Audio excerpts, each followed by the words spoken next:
এত ঘর কলের কারবার, মেয়েদের জামাতে কলার, ছেলেদের গলে দেখি হার।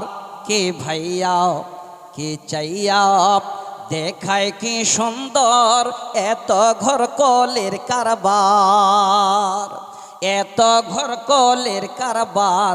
মেয়েদের জামাতে কলার, ছেলেদের গলে দেখি হার।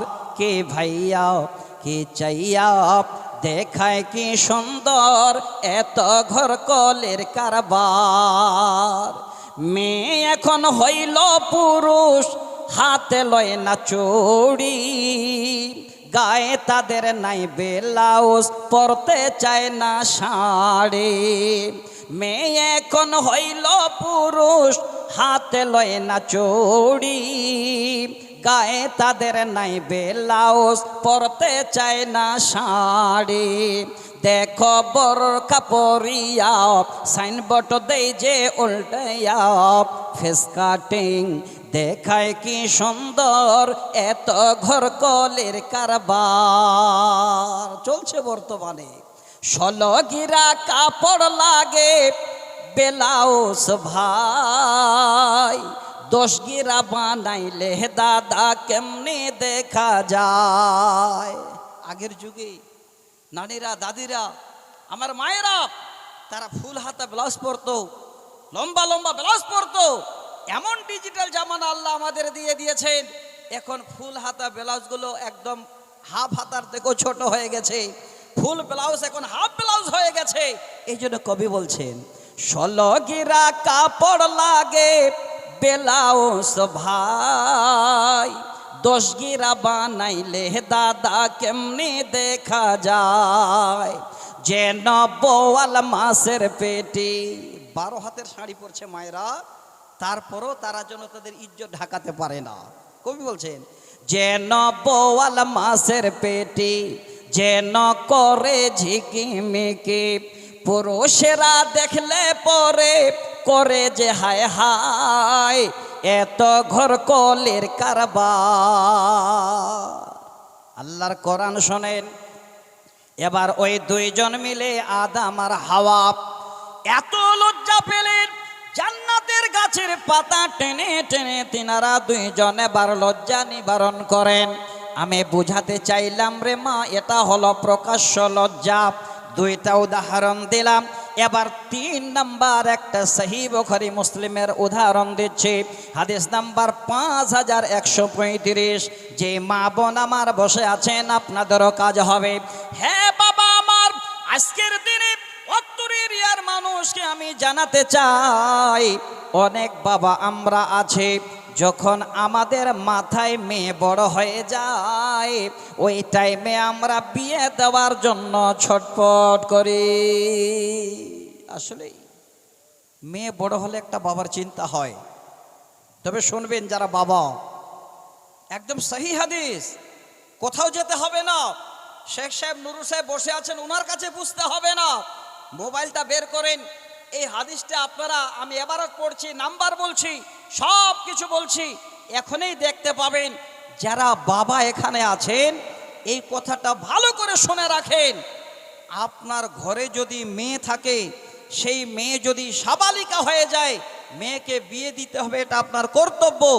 তবে মেয়েটার ইজাজত ছাড়া কোনো দিন সেই মেয়েটার বিয়ে ঠিক করবেন না। আগে মেয়েটার কাছে ইজাজত নিতে হবে, অনুমতি নিতে হবে, তারপরে মেয়েটার বিয়ে মানে বরঘর দেখতে হবে।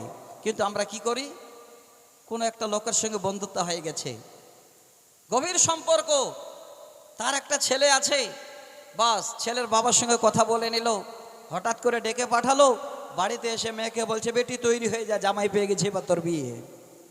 জীবনে কোনো দিন কোনো বাবা আগে মেয়ের কাছে ইজাজত না নিয়ে কোনো মেয়েকে বিয়ে দেবেন না।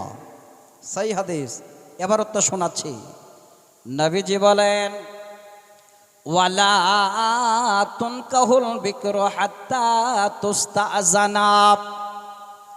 আল্লাহর নবী বলেন, হে পৃথিবীর আমার উম্মত, তোমরা তোমাদের সাবালিকা মেয়েদের তোমাদের সেই সমস্ত যুবতী মেয়েদের তাদের বিনা ইজাজতে বিনা অনুমতিতে তোমরা তার বিয়ে দিও না।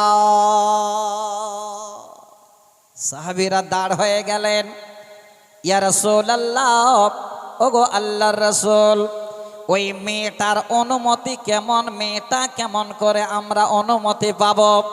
আল্লাহ রাসূল বলেন, আন্তাসকতা, ওই মেয়েটা যদি বিয়ের কথা শুনে মুস্কি মেরে হেসে চুপ হয়ে যায়, মাথা যদি নিচু করে নেয়, জেনে নেবে মেয়েটা বিয়েতে রাজি আছে। তাহলে একবার লক্ষ্য করে দেখেন, ওই সাবালিকা মেয়েটা বিয়ের কথা শুনে লজ্জা পায়, মাথা নিচু করে নে আর মাথা উপরে উঠাতে চায় না। তবে একটা উদাহরণ শোনেন ভালো করে। এবার মেয়েটাকে বাবা আপনি কেমন করে জিজ্ঞাসা করবেন, বেটিরে তোর বিয়ে দিতে চাচ্ছি, আর বেটিও সঙ্গে কেমন করে বলবে বাবা আমি রাজি আছি। এবার এইভাবে আমরা করতে পারি না, মাঝে একটা আমরা এবার সুন্দর করে আইবাড়ি লাগাই, মাঝে আমরা সুন্দর করে একটা করে ঘটক লাগাই। ঘটক আইবাড়ি আগোয়া, বুঝতে পেরেছেন? বিহারের দিকে বলে আগোয়া, মালদায় বলে আইবাড়ি, আর আমাদের এই উত্তর দিনাজপুর দক্ষিণ দিনাজপুরে আমরা বলি ঘটক। এবার মেয়েটার কাছে ঘটক পাঠাই। কোন ঘটক? হয় দাদি, আর না হয় নানি, আর না হয় ভাবি। ভালো করে বুঝবেন মা বোন, আপনাদের বলছি, আপনারা একটু শোনেন, আশা করি কাজে দেবে। এবার নানি, দাদি কিংবা ভাবি ওই মেয়েটাকে জিজ্ঞাসা করে, কি বলে? ভাবি যদি হয় তে বলবে, আয়শা বাবা ছেলে দেখতে চায়, তাই তোমাকে বিয়ে দিতে চাচ্ছে রে বোন, আচ্ছা বলো তো বিয়েতে রাজি আছো, বিয়ে করবে?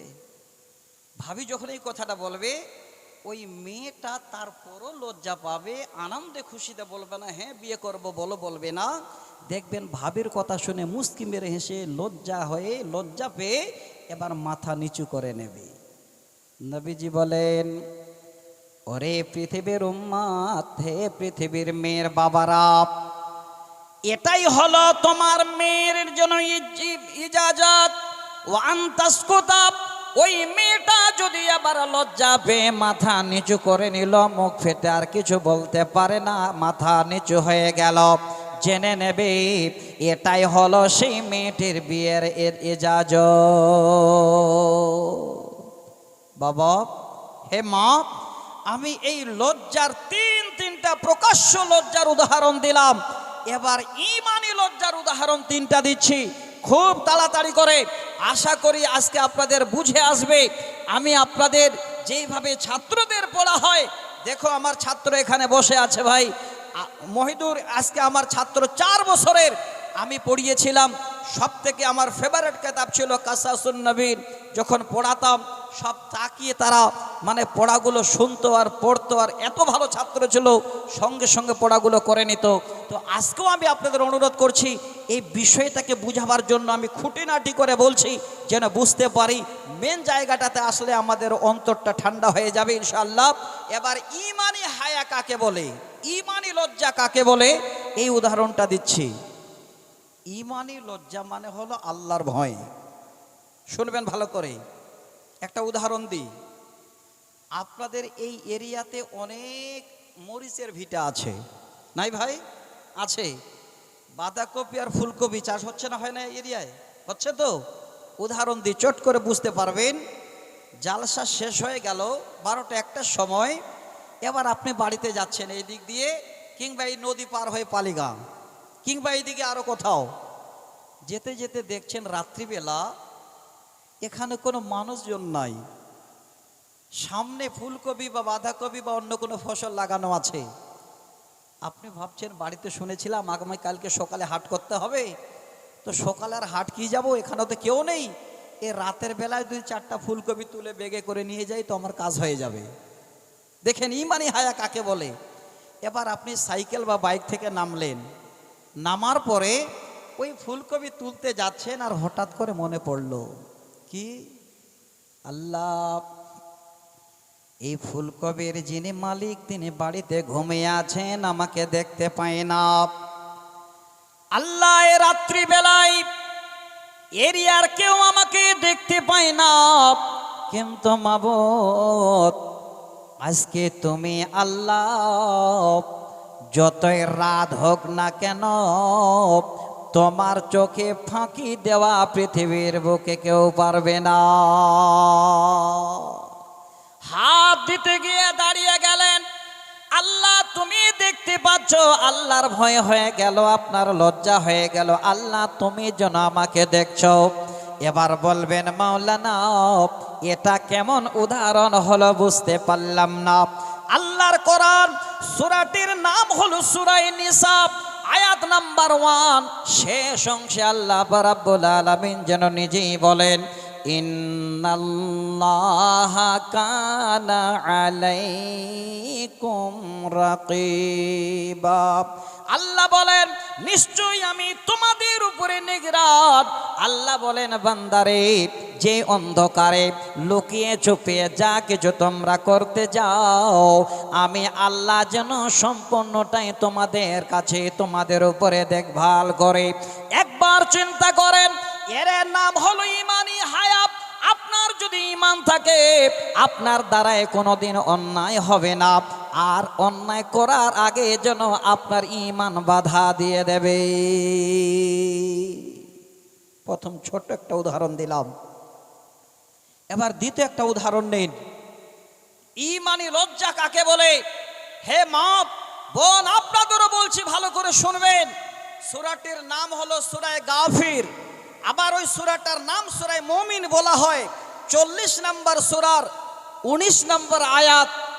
এতটুকু অংশ তুলে দিচ্ছি, আপনার ঈমান যদি থাকে পৃথিবীর বুকে এত বড় আপনি লাজুক হবেন, আল্লাহর কাছে এত পছন্দনীয় বান্দা বান্দি হবেন, আল্লাহ আপনাকে সেদিন চিনে নিয়ে ভালো রাস্তাটা আল্লাহ আপনাকে দেখিয়ে দেবেন। একটু শুনবেন, আমি আয়াতটা শোনাচ্ছি। সূরা মুমিন বা সূরা গাফির আয়াত নাম্বার 19, একটু ভালো করে মনোযোগ সহকারে। যত ছেলে মেয়ে আছে বর্তমান আমরা এখন বর্তমানে মা বাবাকেও ফাঁকি দিতে ছাড়ি না। বলুন কথাটা ঠিক না ভুল বললাম? মা বাবাকেও আমরা ফাঁকি দিতে ছাড়ি না। যদি বলেন কেমন করে, একটা উদাহরণ দিচ্ছি।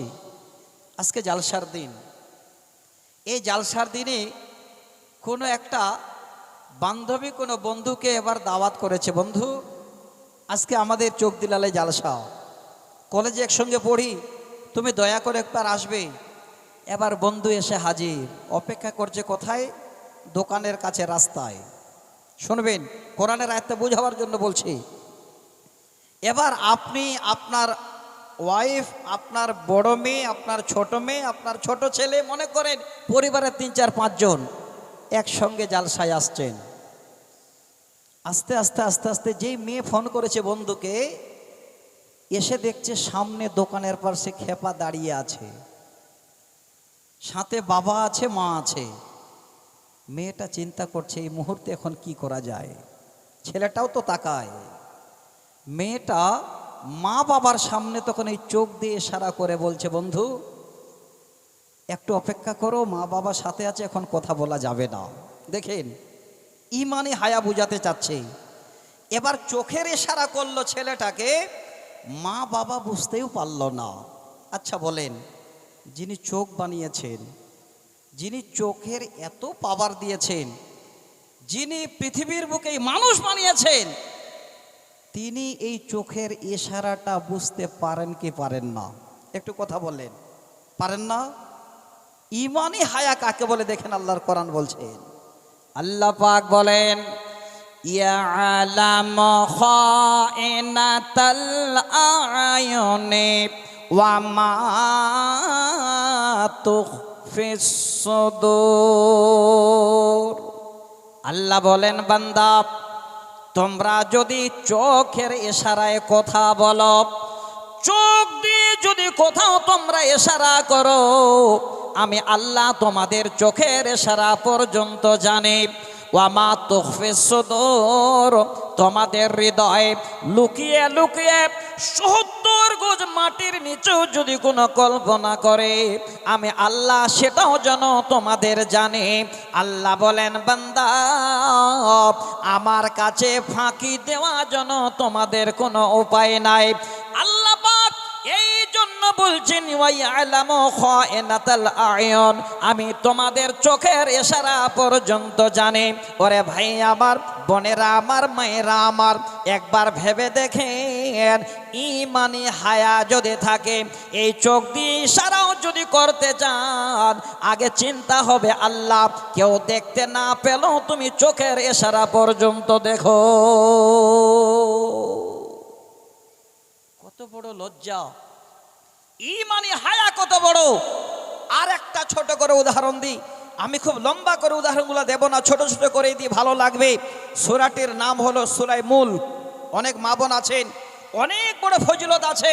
যদি কোনো মা বোন ডেলি দিন সূরা মুলক পড়ে শুয়ে যান, আপনি যদি রাতের মধ্যে মারা যান আপনার কবরে আযাব হবে না। আমার মা, এত বড় ফজিলত কিন্তু আমরা জানি না। এই সূরাটির 13 নম্বর আয়াত, এই আয়াতটাকে আপনাদের সামনে তুলে দিচ্ছি। এই জায়গাটা এত দামি, এত দামি, আমরা পড়ি কিন্তু অর্থ বুঝতে পারি না, তার ঈমানি হায়া আমরা বুঝতে পারি না। আমাদের লজ্জাও যেন আসে না যে আল্লাহ তুমি সব জানো। এই কথাটা বুঝাবার জন্য উদাহরণটা দিচ্ছি ছোট করে। সকলের কাছে সব থেকে ঈমান ধ্বংসের একটা কারণ আছে মোবাইল। এতক্ষণ আগে দুইজন বন্ধু সুন্দর সুন্দর করে গজল গাইছিল মোবাইলের, ভালো লাগছিল। আমার পরে আমার স্নেহের বদিউজ্জামান আসবে, স্নেহের কেনা বলছি অনেক ছোট, ওনার বাবা মৌলানা নজরুল ইসলাম সাহেব ঝাড়খণ্ড বাড়ি, একসঙ্গে আমরা জালসা করতাম, একে ফিল্টের মানুষ। বর্তমানে উনি অসুস্থ, একটু আগে কথা বলা ওনার বাবার সঙ্গে। আর বদিউজ্জামান তো সবে মাত্র এই 1-2 বছর থেকে শুরু হয়েছে, আসবে ইনশাল্লাহ, অনেক গজল শোনাবেন, অসুবিধা নেই। আমি আপনাদের 1-2টো শুধু খালি কবিতা শোনাবো। এই সূরাটাকে বুঝাবার জন্য, এই আয়াতটাকে বুঝাবার জন্য আপনাদের সকলকে এই মোবাইলটাকে একটু চিহ্নিত করছি। দেখবেন কোনো মা বাবা কোনো দিন চায় না যে কোনো ছেলে মেয়ের ক্ষতি হোক, ছেলে মেয়ে খারাপ হোক। সব সময় মা বাবারা চায় ছেলে মেয়ের উন্নতি, ছেলে মেয়ের জন্য ভালো কামনা। এবার মা গাইড করছে রাত 9টা পর্যন্ত বসে, এবার বলছে বাবা, ছেলেকে বলছে, মেয়েকে বলছে মা 11টার বেশি পড়াশোনা করিও না, 11টা বাজবে, তখন তুমি সুন্দর করে সব লাইট বন্ধ করে দিয়ে সুন্দর করে বিছানায় শুয়ে যাবে, আবার ভোর 5টার সময় উঠবে, ওই টাইমে খুব তাড়াতাড়ি পড়া মুখস্থ হয়, বুঝে আসে, আবার ভোরবেলায় পড়বে। এটা মা বাবারা চায়। এবার 11টা বাজলো, মা বসে থাকতে থাকতে 11টার সময় ঘরে চলে আসলো, ছেলে কিংবা মেয়ে 11টায় ঘরে ঢুকলো, বাতি অফ করে দিয়ে মা বাবা ভাবছে ছেলে মেয়ে আমার ঘুমাচ্ছে। বর্তমানটা দেখেন, আমি ঈমানি হায়া বুঝাবার জন্য বলছি বন্ডে আমার। এবার ওই সময় জানলা দরজা লাগিয়ে দিয়ে লেপের ভিতরে, কেউ কম্বলের ভিতরে মোবাইল বের করে, মোবাইলের এবার SMS শুরু হয়ে গেল। কথাটা ভালো করে মিলিয়ে নেবেন, যাকে আপনি মেসেজ করছেন সে আপনাকে রিপ্লাই দিচ্ছে। এইভাবে মেসেজ চলতে আছে, ঘন্টার পর ঘন্টা, রাত কেটে যাচ্ছে। আমি আপনাদের বুঝাতে চাই ঈমানি লজ্জা কাকে বলে। হ্যাঁ বোন, হ্যাঁ ভাই রে আমার, আপনি মেসেজ করছেন কোনো বন্ধু বা কোনো বান্ধবী মেসেজ করছে কোনো বন্ধুকে, আপনারা ভাবছেন এই মেসেজ দুইজন আমরাই জানি, আমরাই দেখতে পাচ্ছি, আর কেউ জানতে পায় না। ওরে বোন, আল্লাহর কসম করে বলি একটু লজ্জাটা চিন্তা করুন।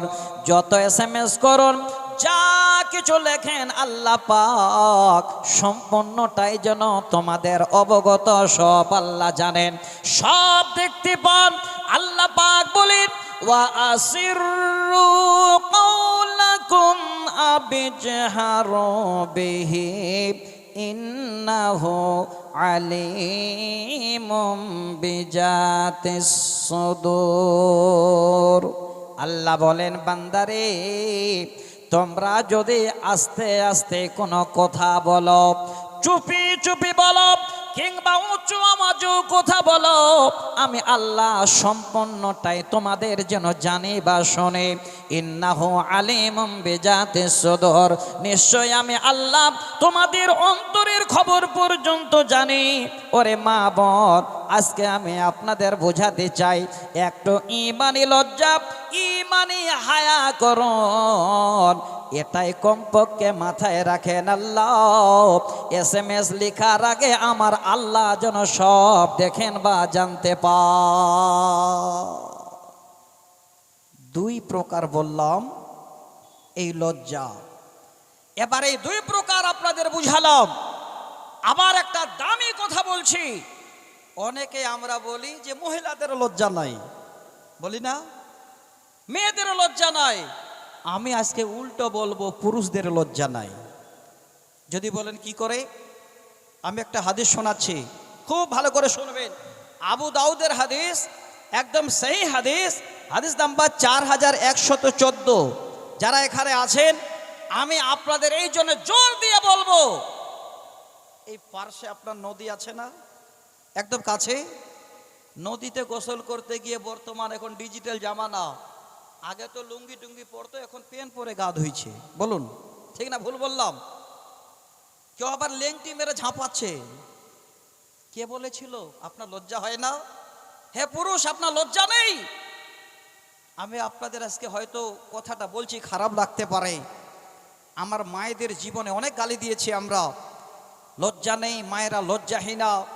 আজকে আমি আপনাদের বলছি, আগে আপনারা সচেতন হন, মায়েরা সচেতন হয়ে যাবে। শুনবেন, আমি হাদিসের এবারত শোনাবো, এমনিতে নয়। যদি কোনো পুরুষ মানুষ গা ধন, কমপক্ষে এতটুকু লজ্জা করেন, আপনার পুরো বডিটা যেন অপর কোনো পুরুষ দেখতে না পায়। কে বলেছে আপনাকে যে লেংটি মেরে ঝাঁপাই মানে গা ধুইতে হবে নদীতে একাই? আর কে বলেছে টিবলে দাঁড়িয়ে দাঁড়িয়ে গা ধুবেন? কেউ ওখানে কোনো ঘেরা নাই, কিছু নেই। হাদিসটা শুনেন, আমি আমার সমস্ত ভাইজানদের বলছি, আল্লাহ রাসূল বলছেন, ইন্নাল্লাহা হাইয়ুন সিত্তিরুন ইউহিব্বুল হায়াআ ওয়াস সিত্তিরা ফাইজাকতাসালা আহাদুকুম বিসিত্তি। এতদিন ধরে মায়েরাকে বলছিলাম, আজকে আপনাদের বলি, আল্লাহর নবীর হাদিস, নবীজি বলেন, নিশ্চয়ই আল্লাহ পাক তিনি হাইয়ুম, তিনি যেন বড় লাজুক, তিনি বড় লজ্জা লাজুক। ওয়া ইউহিব্বুল হায়াআ ওয়াস সিত্তিরা, আর তিনি আল্লাহ এই হায়া, এই লজ্জা এবং পর্দাকে সব থেকে বেশি পছন্দ করেন। ফাইজাকতাসালা আহাদুকুম, হে পৃথিবীর মানুষ, যদি তোমরা কেউ গোসল গাও করো, যদি তোমরা কেউ স্নান করো, ফাইজাকতাসালা আহাদুকুম বিসিত্তির, তোমরা যেন একটু ঘেরার ভিতরে, একটু বেড়ার ভিতরেও অবশ্যই তোমরা গোসল গাও করো। হায়া নেই, প্রকাশ্যে আমরা প্যান্ট পরে গা ধুইছি, প্রকাশ্যে মানুষের সামনে আমরা লেংটি মেরে গা ধুইছি। আর অনেকে বলে যে পুরুষের আবার হায়া লজ্জা কিসের? পুরুষের লজ্জা নেই। আজকে আমরা একটু শিক্ষা অর্জন করি। আমি আপনাদের এমন দুটো আজকে উদাহরণ দেব, শুনলে আপনার শরীরগুলো শিউরে যাবে ইনশাআল্লাহ। দেখেন, আমি উদাহরণ দুটো দিচ্ছি একদম সহি হাদিস থেকে, যার মধ্যে কোনো কিলোকাল নেই। আমার মা বোন, আপনাদেরও বলবো, 1 নম্বর হাদিস সহি মুসলিম শরীফের 6263 নম্বর হাদিস। এই হাদিসটাকে বুঝার আগে আপনাদের বলছি, শব্দটা শোনেন আমার কাছ থেকে। আমি আপনাদের বলি, যিনি আল্লাহ মানুষ বানিয়েছেন, যিনি আল্লাহ দুনিয়া বানিয়েছেন, যিনি আল্লাহ হাইয়ুল কাইয়ুম, তিনি আল্লাহ বলছেন, আমি আল্লাহ নিজেই যেন লজ্জা করি। আচ্ছা ভাবেন তো, কথাটা কত দামি। আল্লাহ লজ্জা করেন, আল্লাহর লজ্জা আছে, আর আজকে আমরা মানুষ, আমাদের লজ্জা নেই। এবার বলবেন মাওলানা, আল্লাহর আবার কেমন লজ্জা? আল্লাহ আবার কোথায় লজ্জা করেন? আমি শোনাচ্ছি আপনাদের দুটো হাদিস। প্রথমে আপনাদের বলছি আল্লাহ কোন জায়গায় লজ্জা করেন, এই হাদিসটা বলার আগে তার আগে একটা হাদিস বলছি, কথাটা আজকে সকলকে বলবো। মা জননী, কথাটা আরেকবার বলছি, এই হাদিসটা যদি আমল করতে পারেন, মনে করেন আপনার স্বামী আপনার বাড়িতে থাকে না, পাগলামো করে, আপনার স্বামী মানে পাগলা পানি খায়, আপনার ঘরে একটাও সন্তান নাই, আপনার ঘরে সুখ নাই, আপনার স্বামী স্ত্রীর দাম্পত্য জীবনের সুখ আসে না। এই হাদিসটাকে আজকে যদি আমল করতে পারেন, আল্লাহর কসম করে বলছি, আল্লাহ সব সুখ আপনাদের ফিরিয়ে দেবেন। যারা বাবা ডাকটা শুনতে পাননি, সন্তান নেই, আল্লাহ আপনার ঘরে বাবা ডাক শুনিয়ে দেবেন। কিন্তু আমরা এই হাদিসগুলো আমল করি না। হাদিসটা শোনেন খুব ভালো করে, মায়েরা কান্দেন এইদিকে। রাতের 3/4 অংশে 3 ভাগের যখন 2 ভাগ রাত চলে যায়, ওই টাইমে আমরা আরো ভালো করে লেপ কেথা গায়ে দিয়ে ঘুমাই। ভাই ঘুমাই না?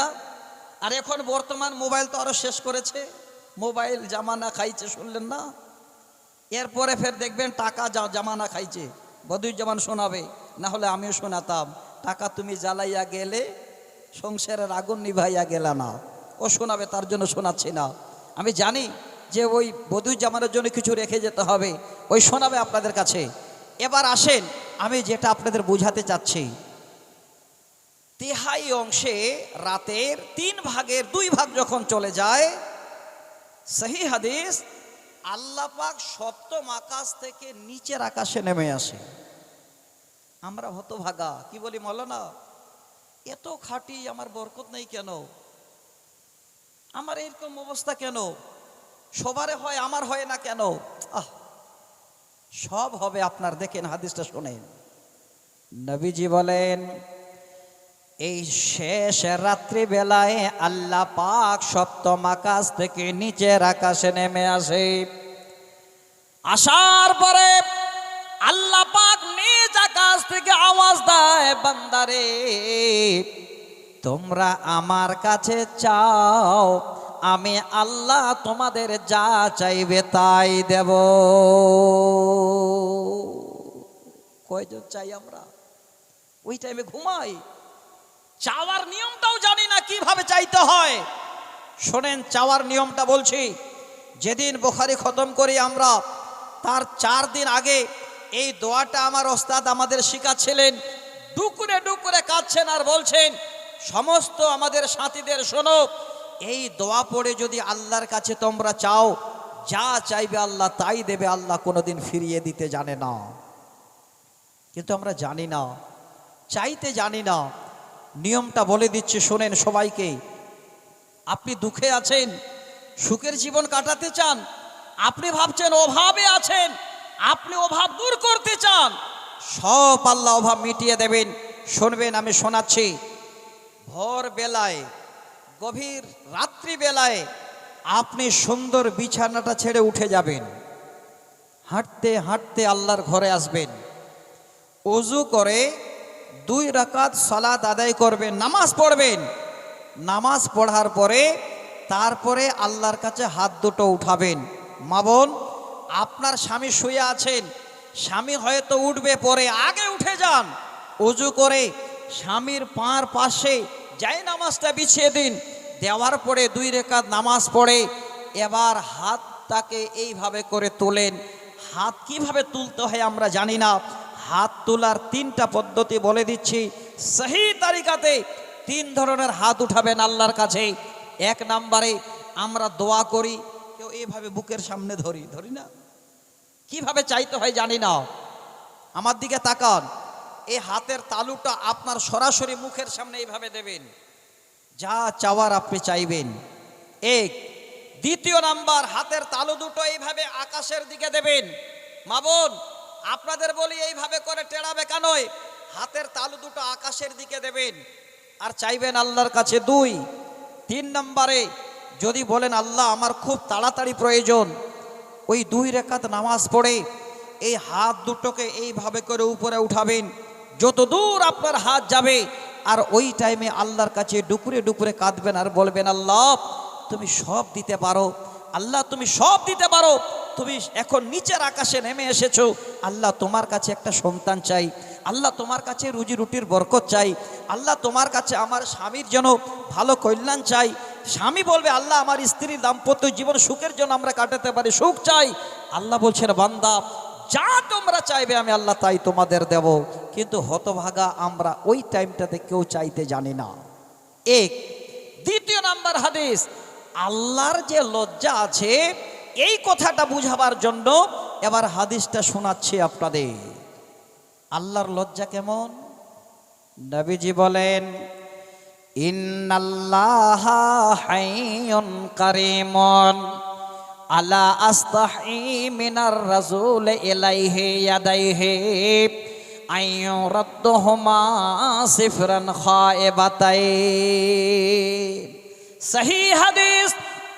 সবাইকে বলছি আল্লাহ কত বড় লাজুক, আল্লাহর কেমন লজ্জা আছে শোনেন মা বোন। নিশ্চয় আল্লাহ তিনি হাইয়ুম, তিনি কারীম।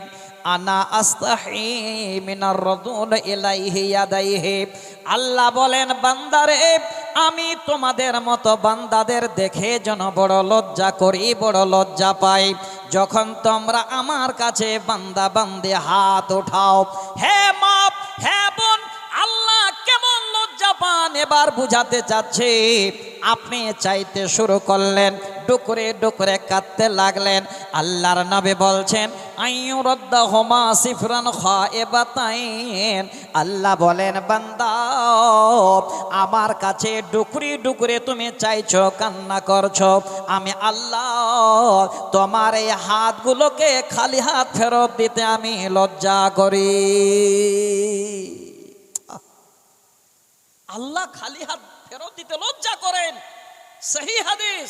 তাহলে আল্লাহর লজ্জা আছে, আমাদের খালি হাত আল্লাহ ফেরত দিতে চায় না। অথচ সেই আল্লাহর বান্দা বান্দি দুনিয়াতে আমরা আমাদের লজ্জা হায় আমরা খেয়ে ফেলেছি। আমার মা, আমার বোন, এই জায়গাটা হলো একটা ঈদগাহ, এই জায়গাটা হলো তো ইবাদতগাহ। প্রতি বছরে আপনারা এখানে কোরআন হাদিস শুনতে পাবেন, আপনার জীবনের উন্নতি হবে, সন্তানের জীবনের উন্নতি হবে। আমি একটা কথা আপনাদের শেষে বলে যাব, এই ঈদগাহটাকে একটু ভাবিয়েন, ঈদগাহটাকে নিয়ে একটু চিন্তা ভাবনা করবেন। ঈদগাহ নিয়ে আলোচনা হচ্ছে, এই ঈদগাহ হয়তো আপনাদের ঘেরাও হবে, তার উন্নতির জন্য জালসার আয়োজন, আপনাদের খুলে বলার প্রয়োজন নেই, আপনারা জানেন। একটু প্রস্তুতি নিয়ে থাকবেন। এবার আপনাদের কাছে আরেকটু আগিয়ে যাই, তবে একটু জিজ্ঞাসা করি। আচ্ছা ঠিক আছে, তাহলে আর অসুবিধা নেই।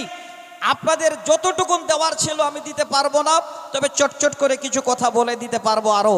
তো মা, আমার ভাই, সবাইকে আমি বুঝাতে চাচ্ছি বা বলতে চাচ্ছি। তাহলে এবার 3 নাম্বার পয়েন্টটা কি বললাম? ইমানের দুটো হায়া, হায়া লজ্জার হলো 2 প্রকার, ইমানি হায়া, প্রকাশ্য হায়ার ইমানি হায়া। এবার আল্লাহরও লজ্জা আছে শোনালাম। এবার পৃথিবীর বুকে সবথেকে যিনি দামি মানুষ নবী মুহাম্মদ রাসূলুল্লাহ সাল্লাল্লাহু আলাইহি সাল্লাম, তিনারও হায়া ছিল, তিনিও লাজুক ছিলেন। কত বড় লাজুক ছিলেন আরেকটা হাদিস শোনেন, সহিহ বুখারীর হযরতে আবু সাইদ খুদরি রাদিয়াল্লাহু তাআলা আনহু হাদিসের রাবী। এই হাদিসটাকে একটু শুধু অংশ শোনাচ্ছে। তিনি বলছেন কানা রাসূলুল্লাহ সাল্লাল্লাহু আলাইহি ওয়াসাল্লাম আশাদ্দা হায়াআন মিনাল আদরাই ফি খিদরিহা। সহিহ বুখারীর হাদিস। তিনি সাহাবী বলেন আল্লাহর নবী এত লাজুক ছিলেন, এত তিনার লজ্জা ছিল, তিনি কুঁয়ারি মেয়েদের থেকেও বেশি লজ্জা করতে। কেমন লজ্জা ছিল, তিনি কত বড় লাজুক ছিলেন। আজকে আমাদের সেই উম্মত আমরা লজ্জাকে আমরা বিকিয়ে দিয়েছি, খেয়ে ফেলেছি। একটাই কারণ যে আমরা বর্তমানে মেন জায়গাটা থেকে দূরে সরে গেছি। শিক্ষা প্রতিষ্ঠান আমরা কমিয়ে দিয়েছি, শিক্ষার আলোকে আমরা আস্তে আস্তে আস্তে আস্তে আস্তে আমরা জলাঞ্জলিত দিচ্ছি। এই রকমের ভালো ভালো জায়গাগুলোকে নিয়ে চিন্তা ভাবনা করি না। আগে একটা যেন আনন্দই ছিল। আচ্ছা বলেন, এরিয়াতে বেশি মাদ্রাসা ছিল না, একটাই মাদ্রাসা নামি দামি ছিল, ভাবক, ছিল না ভাই? দূর থেকে ছাত্ররা যেত, আর এত ছাত্রের ভিড় ছিল, কত আনন্দ লাগতো। এখন মনে হচ্ছে মাদ্রাসার প্রতি মানুষের একটা অনীহা এসে গেছে। এটাই হলো আমাদের লাত জুতা খাওয়ার একটা রাস্তা। শিক্ষা যদি দুনিয়াতে থাকে, আপার লেভেলের যদি আপনি সম্মান পেতে চান, সম্মানী হতে চান, এই শিক্ষা প্রতিষ্ঠান প্রথম যেটা কলেজ সেটা মুক্তপার মাদ্রাসা, এইটাকে আপনারা বন্ধ করবেন না, নাহলে সব বেকার হয়ে যাবে। আমাদের স্টুডেন্ট লাইফে জীবনে আমি মাঠে যেতাম, আবার সকালবেলায় দৌড়িয়ে দৌড়িয়ে বুকে আম্পারা কায়দা নিয়ে আমি যেতাম মক্তবে। আল্লাহ কোন দিক থেকে কার চাকা কোন দিকে ফিরিয়ে দেবেন। আজকে আপনাদের সামনে দু চারটা কথা বলতে পারছি, ওই মক্তবটা ছিল তার কারণে। আগে কে সুন্দর দিন কাটাইতাম আমরা, আগে কে সুন্দর দিন কাটাইতাম। আগেকার ছেলে মেয়ে সকালবেলার নাস্তা খেয়ে আম্পারা কায়দা নিয়ে মক্তবে যাইতাম। আগে কে সুন্দর দিন কাটাইতাম আমরা, আগে কে সুন্দর দিন কাটাইতাম। কারো বাবুকে ছিল আল কোরআন, হায়রে আগে কে সুন্দর দিন কাটাইতাম। ফজরে রাজান হলে মুরব্বিরা ডাকতো বলে ওয়াকিয়া ইয়াসিন পড়তাম প্রতিদিন, ওয়াকিয়া ইয়াসিন পড়তাম প্রতিদিন। অভাবের মাঝে তবু শান্তি যে পাইতাম। আগে কে সুন্দর দিন কাটাইতাম আমরা, আগে কে সুন্দর দিন কাটাইতাম।